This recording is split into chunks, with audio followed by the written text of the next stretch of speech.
Classes YouTube channel पे आपका स्वागत है। डेली एमसीक्यू क्लास के अंतर्गत आज की क्लास में हम लोग लगभग 20 बहुविकल्पीय प्रश्नों को सॉल्व करेंगे।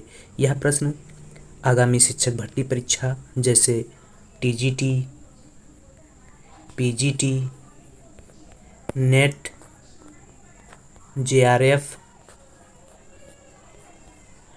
RPSC first and second grade exam, BPSC 4.0 exam तथा असिस्टेंट प्रोफेसर एग्ज़ाम के लिए महत्वपूर्ण है और रिवीजन के उद्देश्य से भी यह प्रश्न महत्वपूर्ण है, क्योंकि प्रीवियस ईयर परीक्षाओं में पूछे गए सारे प्रश्न लिए गए हैं।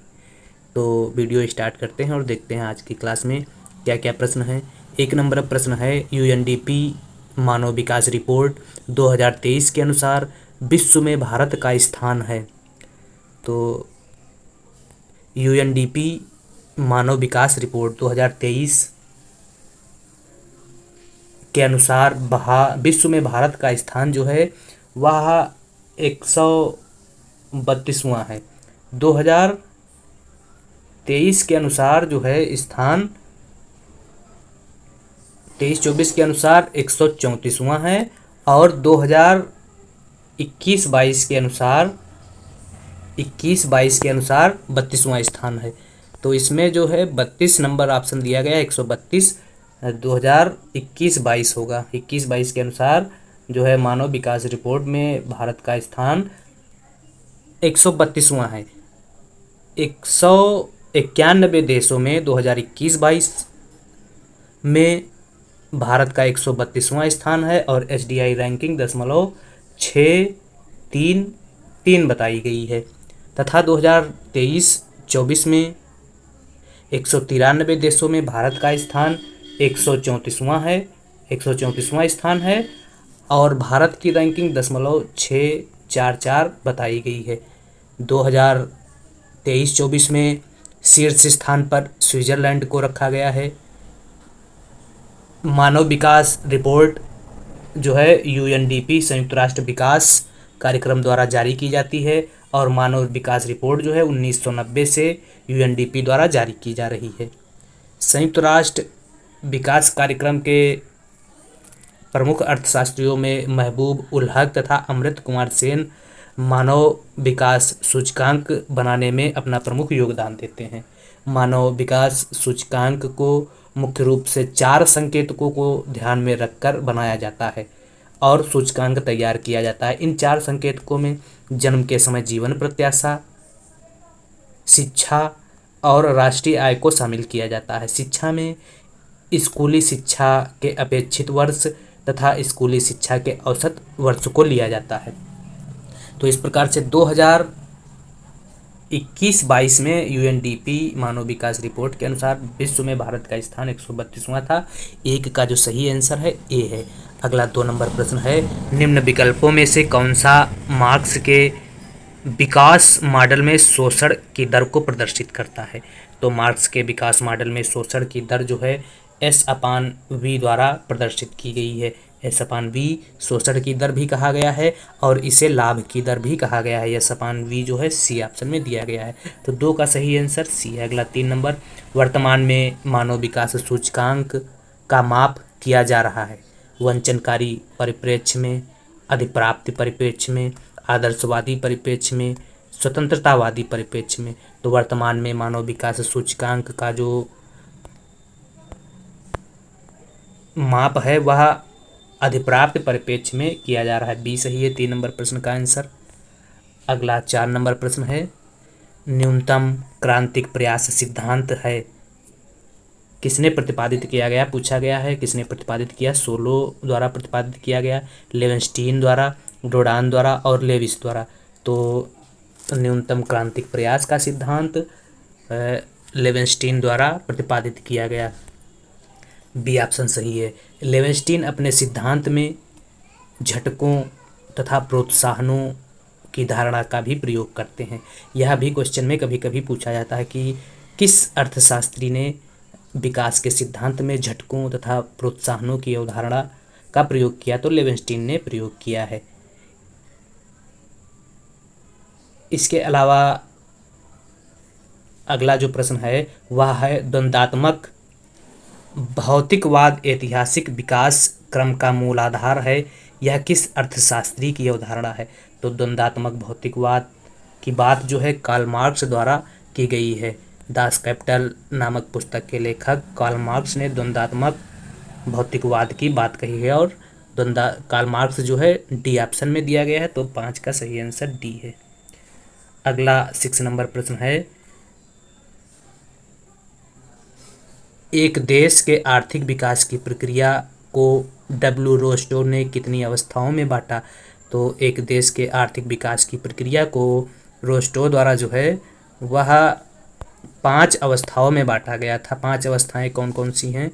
5 अवस्था ए ऑप्शन में दिया गया है। 5 अवस्थाओं में परंपरागत समाज, आत्मस्फूर्ति के पूर्व की अवस्था, आत्मस्फूर्ति की अवस्था, परिपक्वता की अवस्था और उच्च जन उपभोग को शामिल किया गया है। तो रोस्टो आर्थिक विकास की अवस्थाओं की बात करते हैं। डेवलपमेंट एंड प्लानिंग में कुछ अर्थशास्त्रियों द्वारा जो सिद्धांत दिए गए हैं और परीक्षा की दृष्टि से इम्पॉर्टेंट हैं उनको हम लोग जान लेते हैं। जैसे अमर्त्य सेन ने तकनीक चुनाव की बात कही डेवलपमेंट एंड प्लानिंग में। हर्षमैन असंतुलित विकास के समर्थक अर्थशास्त्रियों में शामिल हैं। रोस्टो अभी बता चुके हैं कि विकास के चरण की बात करते हैं, विकास के 5 चरणों की बात करते हैं। जी मिडल चक्रीय संचयी प्रक्रिया की बात करते हैं। जे.एच. बोके सामाजिक द्वैत की बात करते हैं। रोडान प्रोफेसर रोडान जो है रोडान बड़े धक्का की बात करते हैं और रोडान द्वारा ही प्रबल प्रयास सिद्धांत भी दिया गया है। इसके अलावा लेवेंस्टीन क्रांतिक न्यूनतम प्रयास सिद्धांत की बात करते हैं। लेविस असीमित श्रम आपूर्ति के साथ आर्थिक विकास पर बल देते हैं। हैरडोमर सतत विकास सिद्धांत पर बल देते हैं तथा श्रीमती जॉन रॉबिन्सन पूर्ण रोजगार संतुलन का स्वर्ण युग की बात करती हैं। डेवलपमेंट एंड प्लानिंग में संतुलित विकास एवं असंतुलित विकास की 2 अवधारणाएं प्रचलन में हैं। संतुलित विकास के समर्थक अर्थशास्त्रियों में रोडान, लेविस और रेगनर-नर्क्स शामिल हैं। रोडान बड़े धक्के का सिद्धांत देते हैं, लेविस श्रम अतिरेक का सिद्धांत देते हैं और रेगनर-नर्क्स निर्धनता या गरीबी के दुष्चक्र की बात करते हैं। रोजेंस्टीन रोडान जो बड़े धक्के का सिद्धांत देते हैं, यह सिद्धांत 3 अविभाज्यताओं पर आधारित है, जिसमें उत्पादन की अविभाज्यता, मांग की अविभाज्यता और बचत की अविभाज्यता को शामिल किया गया है। संतुलित विकास किसे कहते हैं? तो किसी अर्थव्यवस्था के सभी क्षेत्रों में एक साथ किंतु व्यापक स्तर पर जब निवेश करके विकास किया जाए तो ऐसी रणनीति को संतुलित विकास कहा जाता है। किसे कहा जाता है? कि किसी अर्थव्यवस्था के सभी क्षेत्रों में एक साथ किंतु व्यापक स्तर पर निवेश करके जब विकास किया जाए तो उसे संतुलित विकास रणनीति कहा जाता है। एक अर्थव्यवस्था के सभी क्षेत्र मान लेते हैं कि अर्थव्यवस्था में कृषि क्षेत्र है, उद्योग है, विदेशी क्षेत्र है और सेवा क्षेत्र है। इन क्षेत्रों में एक साथ व्यापक स्तर पर जब निवेश करके विकास किया जाता है तो ऐसे विकास को संतुलित विकास कहा जाता है। संतुलित विकास के समर्थक अर्थशास्त्रियों में रोजेंस्टीन रोडान, लेविस और रेगनर-नर्क्स को शामिल किया गया है। इसी प्रकार से असंतुलित विकास की रणनीति क्या है? तो असंतुलित विकास जब अर्थव्यवस्था के कुछ क्षेत्रों को चुनकर निवेश किया जाए और कुछ को छोड़ दिया जाए। मतलब जैसे कृषि, उद्योग, विदेशी निवेश या सेवा है, इसमें किसी एक में निवेश किया जाए, एक में निवेश किया जाएगा और उसकी वाह्यमितव्यताओं से विकास किया जाए। तो ऐसी विकास की रणनीति जो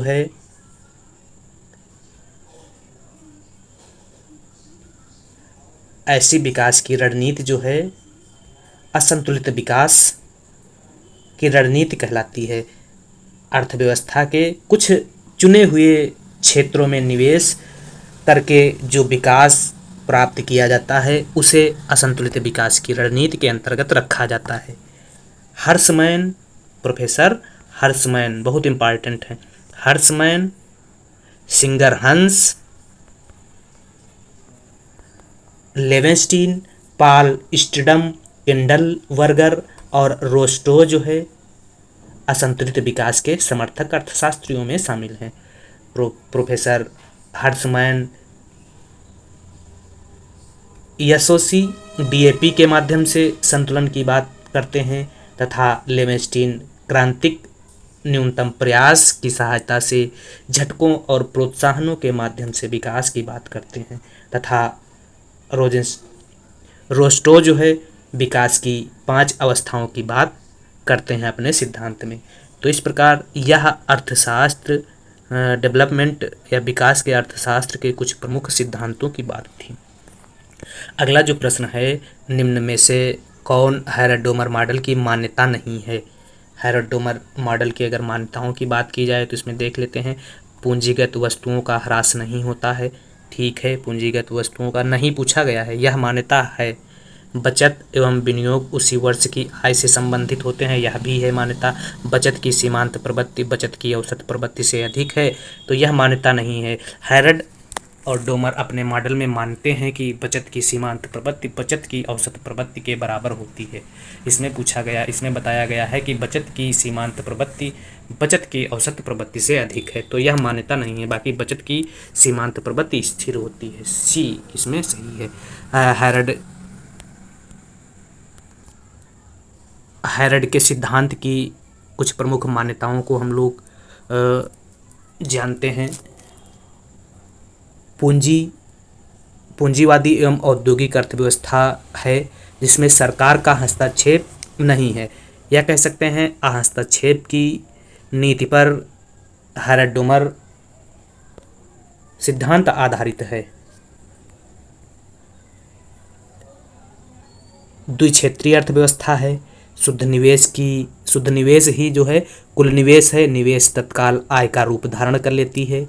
सीमांत बचत प्रवृत्ति औसत बचत प्रवृत्ति जो है बराबर होती है तथा दोनों स्थिर होती हैं। सीमांत बचत प्रवृत्ति औसत बचत प्रवृत्ति का मूल्य जो है इकाई के बराबर होता है। आय पूंजी गुणांक स्थिर माना गया है। कैपिटल और लेबर पूंजी श्रम अनुपात जो है K/L या पूंजी श्रम अनुपात स्थिर माना गया है। तकनीक प्रगति स्थिर मानी गई है। जनसंख्या वृद्धि एक बहिर्जात कारक है तथा स्थिर है। कैपिटल और लेबर सहजातीय हैं तथा हैरड अपने सिद्धांत में कीमत को स्थिर मानते हैं। तो इस प्रकार से हैरड का जो सिद्धांत है वह बचत की सीमांत प्रवृत्ति और बचत की औसत प्रवृत्ति बराबर मानते हैं, अधिक नहीं मानते हैं, तो सी सही हो जाएगा। अगला डोमर के आर्थिक विकास की मान्यताएं हैं। तो डोमर के आर्थिक विकास की मान्यताएं वही मान्यताएं हैं जो हैरड अपने सिद्धांत में लेते हैं। पूर्ण रोजगार, तो यह मान्यता है। सरकारी हस्तक्षेप का अभाव, यह मान्यता भी है। समायोजन में अंतराल का अभाव, यह भी मान्यता है। तो तीनों मान्यताएं ली गई हैं, तो उपयुक्त सभी हो जाएंगे। अगला हैरड डोमर विकास प्रारूप, यह संकेत देता है कि विकास संबंधित है। हैरड डोमर विकास प्रारूप यह संकेत देता है कि विकास संबंधित है, या तो विकास संबंधित है प्रत्यक्ष रूप से बचत से तथा पूंजी अनुपात के विलोम से, कैपिटल आउटपुट अनुपात के विलोम से। डी ऑप्शन सही है 9 में। अगला 10 नंबर प्रश्न है, हैरड के अनुसार वास्तविक वृद्धि दर का सही सूत्र है। तो हैरड के अनुसार वास्तविक वृद्धि दर का जो सही सूत्र है इसमें G बराबर S/C, G/C/S, GW बराबर S/CR, उपरोक्त सभी। तो हैरड के अनुसार वास्तविक वृद्धि दर का जो सही सूत्र है वह है एस अपान सी, जी बराबर ग्रोथ बराबर एस अपान सी, जिसमें यस बचत की प्रवृत्ति और सी पूंजी में किया गया योग को बताता है। हैरड अपने मॉडल में 3 समृद्धि की बात करते हैं, वास्तविक समृद्धि दर, वांछित समृद्धि दर और प्राकृतिक समृद्धि दर की बात करते हैं। तो तीनों समृद्धि दर के बारे में जान लेते हैं। वास्तविक समृद्धि दर, वांछित समृद्धि दर और प्राकृतिक समृद्धि दर क्या है। वास्तविक समृद्धि दर जो है, इसके बारे में हैरड बताते हैं, किसी भी अर्थव्यवस्था में जो समृद्धि प्राप्त की जाती है उसे वास्तविक समृद्धि दर कहते हैं। जहां आई बराबर एस निवेश, इन्वेस्टमेंट बराबर सेविंग होता है, वहाँ वास्तविक समृद्धि दर प्राप्त की जाती है। जी बराबर एस अपान सी जो है वास्तविक समृद्धि दर को बताता है, जिसमें एस बचत की प्रवृत्ति और सी पूंजी में किया गया निवेश को बताता है। इसी प्रकार से वांछित समृद्धि दर जो है, वांछित समृद्धि दर में इसको GW द्वारा बताया गया है। वह समृद्धि दर जहां पर पूर्ण रोजगार का स्तर प्राप्त होता है वहां वांछित समृद्धि दर होती है। एक बार उद्यमी वांछित समृद्धि दर को प्राप्त कर लेता है तो वह वांछित समृद्धि दर को छोड़ने के लिए तैयार नहीं होता है, क्योंकि यहाँ उद्यमियों को अधिक लाभ प्राप्त होता है। यहाँ अर्थव्यवस्था अधिकतम समृद्धि प्राप्त करती है। यहाँ संसाधनों का पूर्ण रूप से विदोहन एवं उपयोग हो जाता है। गरीबी, बेरोजगारी, भूखमरी इस समृद्धि में देखने को नहीं मिलती है। तो वांछित समृद्धि दर बराबर होता है GW इंटू CR बराबर यस। तो कह सकते हैं GW बराबर यस अपान CR, जिसमें S बचत की प्रवृत्ति और CR पूंजी उत्पाद अनुपात को बताता है। तो यह वांछित समृद्धि दर की बात है। वांछित समृद्धि दर, अगर GA जो है वास्तविक समृद्धि दर ज़्यादा होगा GW से, तो मुद्रास्फीति की स्थिति प्राप्त होगी, जिसमें मांग ज़्यादा होगी और पूर्ति कम होगी। तो ऐसी स्थिति में मुद्रास्फीति की स्थिति प्राप्त होगी। और जब GA कम होगा GW से, GW ज़्यादा होगा मतलब, तो मुद्रास्फीति की या मंदी की स्थिति देखने को मिलती है। तीसरी जो समृद्धि दर है वह है प्राकृतिक समृद्धि दर। प्राकृतिक समृद्धि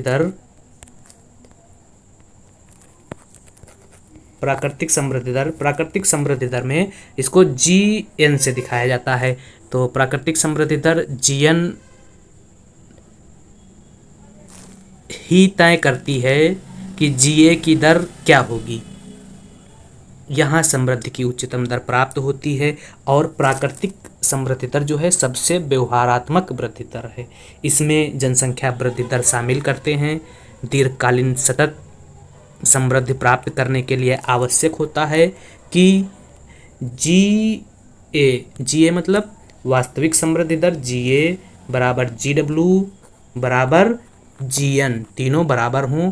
ऐसी स्थिति में दीर्घकालीन समृद्धि की प्राप्ति होती है।